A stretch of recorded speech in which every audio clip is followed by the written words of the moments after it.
I think there's been less law than in other countries and other communities.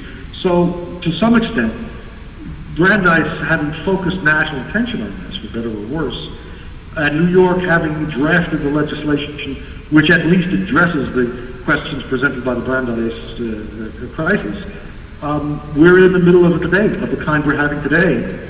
Where reasonable people, I think, are going to weigh in. What I fear is a sort of an ideological hostility to government action here, which I think would be misplaced. Many institutions, many cultural institutions, from what I call a form of superiority complex, in which their central message to the community is we know best. That doesn't work, and it doesn't work in the if we have this kind of problem, legislation, if it's well crafted and well thought through, is appropriate, and we are capable of reasoning together in ways that yield a product that we can all say is in the long run in the interest of the cultural heritage of the nation and the state. So I think at this moment we're going to broaden the conversation a little bit.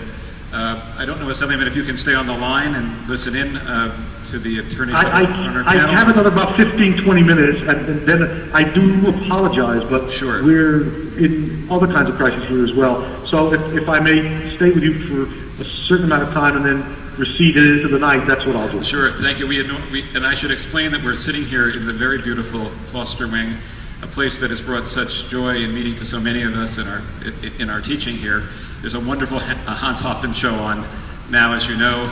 It will be closing really just in a few weeks.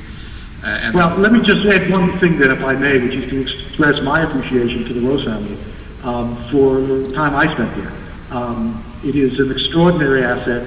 I wish you all very well on how it comes out, and I don't want to diminish the difficulty or the seriousness of the decisions that have to be made. Thank you. And now I'm going to turn the mic over to Renya Gordon, who is the student organizer of this event. And Assemblyman, thank you very much. Hang up when you need, but it's great that you're here. I'll be around for another 10 or 15 minutes. That's wonderful. Thank you. Thanks.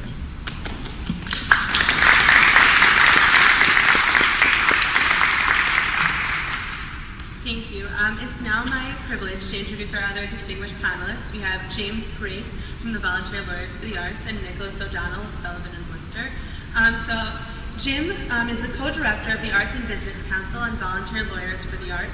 Prior to joining the Arts and Business Council, he was the executive director of the VLA of Massachusetts from 1998 until 2008.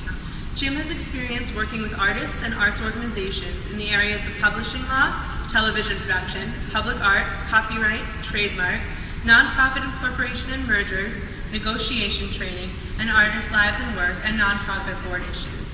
Jim was an adjunct professor for Brandeis University's Masters in Arts Administration program for over 5 years, where he co-taught a course on legal issues in arts administration. In addition, Jim is a working author, book editor, and publishing attorney. He is the co-author of the best-selling The Worst Case Scenario Golf, and to date he has been involved in the publishing of over 8 books. Nicholas O'Donnell is a civil litigator and senior associate at Sullivan & Worcester in Boston. He specializes in commercial and complex litigation with a focus on property and business disputes. Mr. O'Donnell was named an up-and-coming lawyer by Massachusetts Lawyers Weekly in 2008 and a rising star in Boston Magazine in 2007. He holds a BA magna cum laude in art history from Williams College and a JD from Boston College. Before attending law school, Mr. O'Donnell was the curatorial assistant at the Sterling and Francie Clark Institute in the late 1990s. There, in connection with the directors of the Association of Art Museums Directors, with respect concern about stolen art during World War II, he oversaw the Institute's provenance research project, helped in the organization of temporary exhibition, and made contributions to their catalogs, including the critically acclaimed Jean-Francois Millet, Drawing in the Light, 1999, and assisted the Institute's director directly with the various cultural property questions. Mr. O'Donnell is also a trustee of the Danforth Museum in Art and Framingham. So we're going to ask Jim to speak first and then to move on to Mr. O'Donnell, and there will be time for questions